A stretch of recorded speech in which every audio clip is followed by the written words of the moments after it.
तो हमारे डॉक्टर्स पूरी दुनिया में जहां भी वो काम कर रहे हैं एक नुमाया मकाम रखते हैं, मगर पाकिस्तान में जहां सेहत की सहूलियात आलमी मयार की नहीं है, वहां भी डॉक्टर्स महदूद वसाइल में बड़े बड़े कारनामे सर अंजाम दे रहे हैं। हाल ही में लाहौर में 2 डॉक्टर्स ने एक बच्ची की 8 किलो की रसोली निकालने का मुश्किल तरीन ऑपरेशन कामयाबी से सर अंजाम दिया है। उनमें से एक आलमी शोहरत याफ्ता orthopaedic surgeon professor doctor Aamir Aziz मौजूद हैं, जो अब तक हज़ारों ऑपरेशंस कर चुके हैं और ऐसे ऐसे मुश्किल ऑपरेशन कर चुके हैं जिनको करते वक्त बाकी सर्जन्स ने हाथ उठा दिए थे।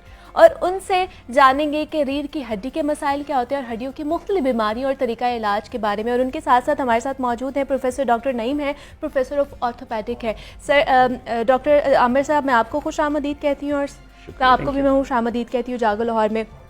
सर, सबसे पहले तो ये जो एक कामयाब सर्जरी आपने बेशतर कामयाब सर्जरीज़ की हैं, लेकिन अभी जो 8 किलो की रसोली आपने एक बच्ची में से निकाली है, कितना मुश्किल तरीन ऑपरेशन था, थोड़ा सा इसके बारे में हमें बताइएगा। बिस्मिल्लाहिर्रहमानिर्रहीम। ये बच्ची तकरीबन 20 साल उम्र थी इसकी। अच्छा। और 15 साल से इस बीमारी में मुब्तला थी। और इसको डॉक्टरों ने कहा था कि कभी ऑपरेशन कराने का सोचना भी ना, तुम्हारा निचला धड़ मफलूज हो जाएगा। ओके। अब आप सोचिए कि गलती हमारी है। बिल्कुल, कि हमने इनको मिसगाइड किया। और जब वो इस नहज पे पहुंच गई कि 32 किलोग्राम उसका कुल वजन था, जिसमें से 8 किलो की रसौली थी। फिर वो आई हर जगह से नाउमीद होकर, चलने से रह गई, वो कमर टेढ़ी हो गई। तो अल्हम्दुलिल्लाह हमने अपने प्लास्टिक सर्जन डॉक्टर जमीर की क़यादत में ये सारा काम किया। अब आप अगर इसका तस्वीर देखें बच्ची की, तो पीछे स्किन में 2 रसौलियां बड़ी बड़ी। ठीक है। तो फिर इस पे तकरीबन कोई 4 घंटे लगे, सारी वो रसौली निकाली। डॉक्टर जमीर ने बहुत महारत से स्किन बंद की उसकी। और वो अगर आपके पास तस्वीरें हैं तो देखेंगे आप कि वो पता भी नहीं लगता कि इतनी बड़ी रसौली थी वहाँ। और ये हमने बैनुल अक़वामी स्पाइन की मीटिंग्स में दिखाई, तो बैनुल अक़वामी सर्जन्स भी हैरान रह गए। मगर शर्म का मकाम ये है कि हमारी नाअहली से ये इस नहज तक पहुंची। हमारे डॉक्टर्स को चाहिए कि जल्दी ऐसे मरीजों को रेफर कर दें। सबको पता है कहाँ क्या हो रहा है। ठीक है। बस एक वो प्रोफेशनल जेलसी, अच्छा, उस वजह से या इग्नोरेंस की वजह से मरीज को मिसगाइड कर देते। और उसकी वजह से ये बच्ची 15 साल से एक इस तरह की बीमारी में और तकलीफ दे बीमारी में मुब्तला रही है। डॉक्टर नईम, मैं आपसे जानना चाहूँगी, इस तरह के बेशतर और भी केसेस होंगे जिनसे आप लोग निमटते होंगे, तो ये कितना मुश्किल तरीन एक मरहला होता है। मरीज़ के लिए तो होता ही होता है, डॉक्टर्स के लिए कितना मुश्किल होता है ये?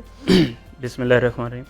ऑब्वियसली जब पेशेंट अगर बीमारी की डिफरेंट स्टेजेस क्रॉस करके एक कॉम्प्लिकेटेड स्टेट पे पहुंचता है और फिर ऑपरेट करने आता है, तो फैमिली के लिए, मरीज़ के लिए, सर्जन्स के लिए, सब के लिए मुश्किल काम है। एग्जैक्टली। थोड़ा सा मैं अगर आपको बैकग्राउंड बताऊं, जब 2014 में हमने स्पाइन सेंटर को इनॉग्रेट किया था गुरकी हॉस्पिटल में। ठीक है। तो आमिर साहब, हम सब जब भी जाते थे डोनेशंस लेने, आपको पता है अपने तौर पे तो किसी के पास इतने फाइनेंस नहीं होते, तो हमने जगह जगह जाके मुल्क के मुख्तलिफ कोनों में, बल्कि सर ने इंटरनेशनल मीटिंग्स में जाके बहुत सारे डोनेशंस इकट्ठी करके इसको हमने बनाया। और अल्हम्दुलिल्लाह 2014 में इसको जब इनॉग्रेट किया, तो सर एक ही बात कहते थे कि हमने स्पाइन सेंटर इसलिए बनाना है ताकि एक लोगों के लिए एक प्लेटफॉर्म हो, और किसी को अगर स्पाइन की प्रॉब्लम हो तो उसको सोचना ना पड़े कि कहाँ जाना। हाँ, बिल्कुल। जिस तरह अगर आप दिल की तकलीफ है, किसी को भी सोचना नहीं पड़ता, ऑब्वियसली उसने सीधा PHC चले जाना। बिल्कुल। तो इससे पहले कोई इस तरह का प्लेटफॉर्म नहीं था। और 2014 से ऑनवर्ड अब मरीज़ जो आते हैं तो उनको एटलीस्ट ये सोचना नहीं पड़ता अगर स्पाइन का प्रॉब्लम तो कहाँ जाना है, वो सीधे माशाल्लाह गुरकी लैंड करते हैं। अगर हम कंपेयर करें आज के पेशेंट को जो हमारे पास अब आ रहे हैं और वो पेशेंट जो हम 2014 से पहले देखते थे, तो आप यकीन करें कि उसमें बहुत डिफरेंस है। डिफरेंस इन दैट सेंस कि जो पहले पेशेंट आता था वो बहुत ज़्यादा निगलेक्टेड पेशेंट था। ठीक है। कोई 2-2 महीने 3-3 महीने किसी हॉस्पिटल में स्पाइन की प्रॉब्लम के साथ पड़ा हुआ है, किसी घर में पड़ा हुआ है, उनको पता ही नहीं था जाना कहाँ है। ठीक है। आज आते थे गुरकी पता लगा के, लेकिन फिर भी वो कॉम्प्लिकेटेड स्टेज पे होते थे। और अब अगर हम कंपेयर करें, अब हमारे पास जो पेशेंट आते हैं वो बहुत जल्दी रिपोर्ट कर लेते हैं, क्योंकि उन सबको पता है कि हमने कहाँ जाना है। अब ये बहुत बड़ी कामयाबी अवेयरनेस आ गई, उन्हें पता चल गया है कि एक ऐसा इदारा है जहाँ पे हम सिर्फ स्पाइन के हवाले से जा सकते हैं। डॉक्टर आमिर साहब, मुझे आप बताइएगा, अगर पाकिस्तान में खासतौर पर बात की जाए तो यहाँ पर घुर्की हॉस्पिटल में स्पाइन के किस तरह के केसेस आपके पास आते हैं, कौन कौन सी बीमारी में मुब्तला होते हैं? मैं सबसे पहले तो ये चाहूँगा कि हमारी हुकूमत सरकारी गैर सरकारी की तफरीक छोड़ दे। गैर सरकारी भी ऐसे इदारे हैं जो कमाई के लिए नहीं, खिदमत के लिए काम कर रहे हैं। बिल्कुल। और मैं चाहूंगा कि हुकूमत ऑडिट करवाए इनका और फिर उनको भी ग्रांट दे। ठीक है। क्योंकि हर वक्त कशकोल लेके काम करना बड़ा मुश्किल काम। बिल्कुल ऐसे ही है। और पाकिस्तानी अवाम इतनी शानदार अवाम है कि अगर इनको आप पे एतबार हो जाए तो अपना दिल भी निकाल के रख देते हैं। शौकत खानम आपके सामने। बिल्कुल ऐसे ही है। मैं ये चाहूंगा जी कि अब आप देखिए, ये एक्सरे आपकी स्क्रीन पे आ रहे हैं, ये कुबड़ेपन, इसके लिए भी हमने एक ये आला बनाया है। ठीक है। पूरी दुनिया में पहली दफा ये बना है। अच्छा। कुल इस पे $200 खर्चा है। अच्छा। और ये हर किस्म के टेढ़ा स्पाइन अल्लाह के फजल से सीधा हो जाता है। और ये भी अब हमने इंटरनेशनली प्रेजेंट किया है कि हमारी इजाद है। हमारे एक डॉक्टर हैं, डॉक्टर साद इलियास, ठीक है, मेरे असिस्टेंट में, ये उनकी तकलीफ, उनकी इजाद है। ठीक है। तो हम ये चाह रहे हैं कि ऐसे इदारे हों जहां हर एक को फ्री हैंड हो। अब हमारा इदारा अल्लाह के फजल से वाहिद इदारा है पाकिस्तान में जहां ऑर्थोपीडिक की हर स्पेशलिटी है। और तब मुमकिन है कि जब आप अपने जूनियर्स को डेवलप होने दें और फ्री हैंड दें। हाँ। और अब अगर हमें इस पे हुकूमत की सरपरस्ती मिले तो हम सारे मुल्क के लोग ट्रेन कर सकते हैं बहुत आसानी से। बिल्कुल ऐसे ही है, और हम भी यही चाहते हैं कि हुकूमत इस चीज़ पर गौर करे। लेकिन सर, जैसे आपने ये बताया कि ये आला आप लोगों ने इजाद किया है, इसके कितने अभी तक कामयाब जो है वो हम ऑपरेशन हो चुके हैं? इसके तकरीबन 20 अब तक कर चुके हैं जी। अच्छा। और ऐसे ऐसे किए हैं जी कि अब हम एक इदारा है, उसको कहते हैं AO स्पाइन। ठीक है। स्विट्जरलैंड का इदारा है और दुनिया का सबसे बड़ा स्पाइन सर्जन्स का इदारा है। ओके। इसके 5 रीजन्स हैं, North America, South America, Europe, Asia Pacific और Middle East and North Africa. हम Middle East and North Africa में हैं। इसमें 40 ममालिक हैं। ठीक है। इस वक्त मैं उसका चेयरमैन हूं। अच्छा।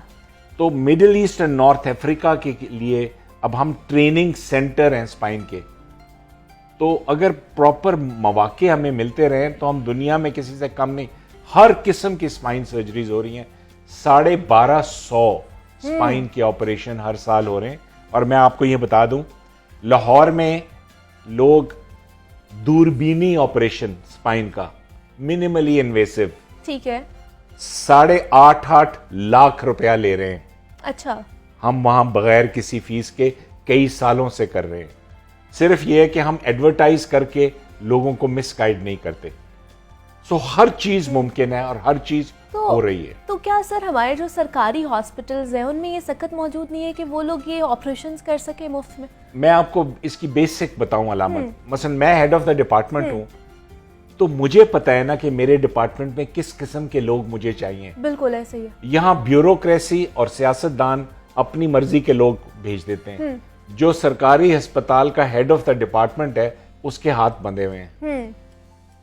वो कैसे डेवलप करे? कोई फ्रीडम नहीं है। अब ये जो MTI एक्ट आया जिसमें इदारों को इंडिपेंडेंस मिल रही है, मेरी नजर में यही वाहिद रास्ता है, बशर्ते कि इसमें सियासतदान और ब्यूरोक्रेट्स इंटरफियर ना करें। डॉक्टरों को सेहत दें चलाने के लिए, फिर उनका ऑडिट करें। लेकिन सर, बहुत से लोग हैं इस पे भी तनकीद कर रहे हैं। देखिए, जब आप कोई काम करते हैं ना, तो तनकीद जरूर होती है। जिसका कोई दुश्मन ना हो वो सबसे बड़ा मुनाफिक है। और जब आप कोई तब्दीली लाने की बात करते हैं, बड़े लोग कहते हैं जी आटा गूंथती है और हिलती है। तो वो क्रिटिसिज्म बराए क्रिटिसिज्म करते हैं, तनकीद बराए तनकीद करते हैं, एविडेंस कोई नहीं होती। हम कहते हैं जी 2 साल तो दें, उसके बाद ऑडिट करें, ना हो ठीक तो ठीक। अब पाकिस्तान शुरू से सियासतदान और ब्यूरोक्रेट्स चला रहे हैं ना, क्या नतीजा निकला है अब तक? मगर हर बार उन्हीं को चांस मिलता है। हम कहते हैं सेहत डॉक्टरों को दें और 2 साल बाद देखें इन्होंने क्या तीर मारा है। बिल्कुल है, सही है। डॉक्टर नईम साहब, आप मुझे बताइएगा, बहुत से बच्चे हम देखते हैं कि वो पैदाइशी तौर पर टेढ़ी टांगों के साथ पैदा होते हैं, इसकी क्या वजूहत होती है और क्या उनका जब इलाज होता है तो वो बिल्कुल ठीक होकर अपने पैरों पर खड़े हो सकते हैं? बहुत सारी बीमारियां थी जो पैदाइशी नकाइस होते हाँ हैं, जी।